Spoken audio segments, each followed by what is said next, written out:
காஞ்சிபுரம் மாவட்டம் ஸ்ரீபெரும்புதூர் ஒன்றியத்தில் 12 கோடி ரூபாய் மதிப்பீட்டில் கட்டப்பட்ட புதிய கட்டிடங்களை சிறு குறு மற்றும் நடுத்தர தொழில் நிறுவனங்கள் துறை அமைச்சர் தாமோ அன்பரசன் மற்றும் காங்கிரஸ் மாநில தலைவர் செல்வ பெருந்தகை உள்ளிட்டோர் கலந்து கொண்டு ரிப்பன் வெட்டி குத்துவிளக்கேற்றி திறந்து வைத்தனர்.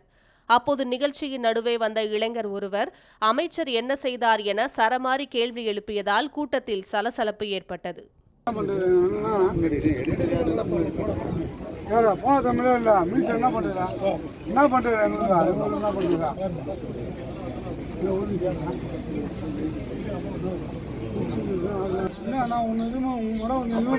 அமைச்சர் வரும்போது நீங்க பண்றா வேணும் என்ன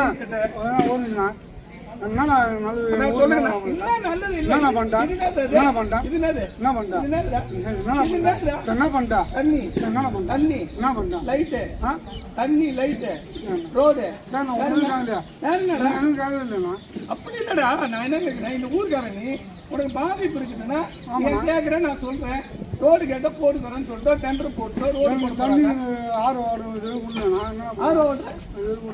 யாரு எங்க உள்ள எங்க உள்ள உள்ளியா எங்க உள்ள என்னடா இத ஒரு நாள் அதுக்காக 2-3 நாள் மிஸ்டேக் ஆயிடுச்சுன்னா உயிரிழக்க மாத்திக்க முடியும். ஏன்னா